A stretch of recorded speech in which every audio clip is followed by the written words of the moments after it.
All right, on the phone, our panel, Christy Harvey, Director of Strategic Communications at the Center for American Progress, Atrios, editor and proprietor of the blog Eschaton at atrios.blogspot.com, also occasionally goes by the name Duncan Black, I guess, when he's in his civvies, and Victoria Jones, managing editor and White House correspondent for Talk Radio News Service. Welcome to all of you. Victoria, let's start with you. The latest in the saga of the corruption of the Department of Justice this week was centered on Bradley Schlozman, who claims at first that he was directed by the Public Integrity Unit of the Department of Justice to bring charges against this group, Acorn in Missouri, 5 days before an election. On Friday, the Department of Justice started to leak that maybe that was inaccurate. Let's get right to on Monday, Alberto Gonzales is going to there may be a vote of no confidence against him in the Senate.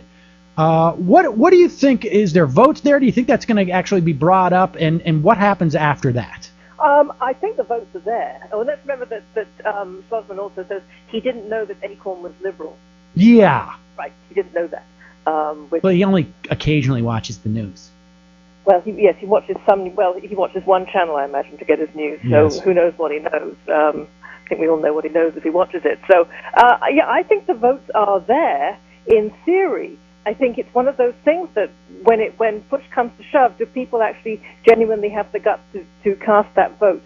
And I think that's going to be very troubling for some people, because they're going to then suddenly have to go on record as saying that not so much that they have no confidence in Alberto Gonzales, because they don't, and everybody knows they don't, but what they're really saying is that they have genuinely no confidence in the President of the United States, and that's what that vote's about. And they're not afraid of him, and certainly after this immigration thing where Bush couldn't even get on the phone with any of the Republicans there, that may be a problem for him.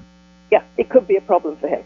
All right, now, Christy Harvey from the Center for American Progress. Okay, let's assume that there are 60 votes of no confidence at that point, where the notion that any type of veto, or you have, I guess at that point, 3/4 or 2/3 rather of the Senate, is impeachment next for Gonzales? Because we got to assume George Bush is not going to let this guy go. Well, I think it's very interesting to see what will happen next. They have used a lot of political capital so far, just trying to power through things, to pretend that they're not in trouble in certain cases, or just grit your teeth, shut your eyes, and keep on keeping on, and hopefully the critics will die down. And they've done it so many times. I just don't think that they have the wherewithal to keep doing it, especially this time. Impeachment, I don't know that I want to go that far out on the fence, but I do think that it's definitely a possibility. People are absolutely fed up.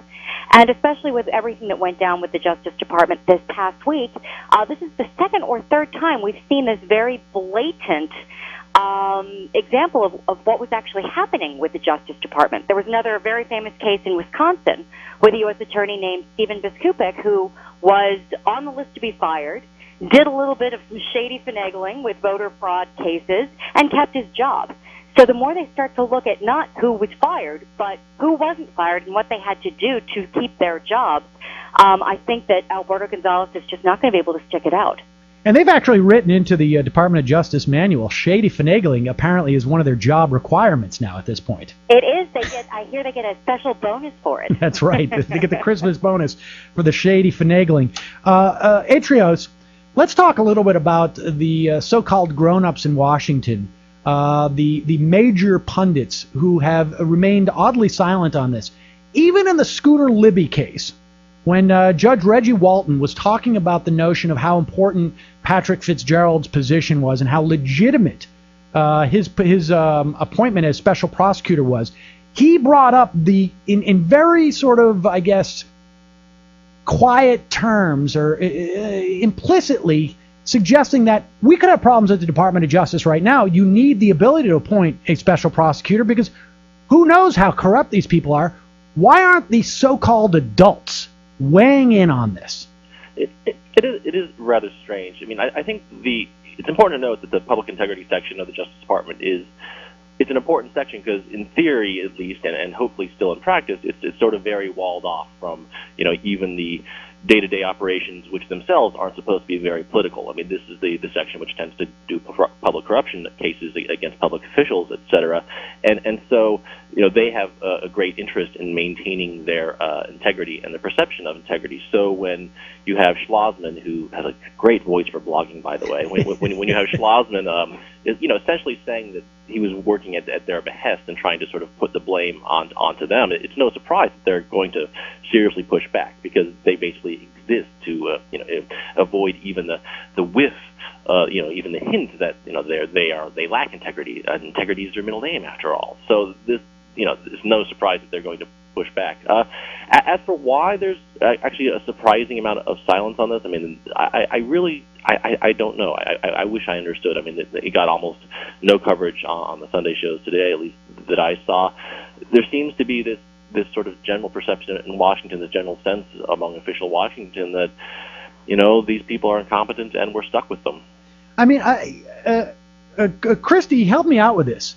I mean, you have a division of the Department of Justice coming out and basically saying the testimony that another member of the Department of Justice gave was essentially, at best, inaccurate.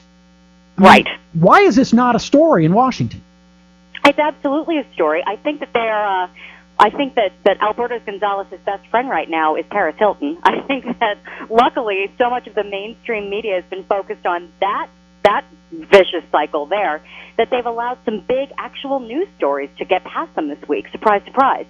I do think it's a big story, but voter fraud, it gets the bases of both parties really whipped up. But I think for a lot of regular old Americans who watch, an hour of news a day, it's not as sexy as some of the other stories that are going on. So I think it's just one that very easily can slide by. And I think also, and I hate to say it, but I think people are so used to this administration just lying all the time that it's not really news that there's another set of lies that came out this week. Yeah, it's the soft bigotry of lowered expectations. Exactly. I believe is what we're experiencing.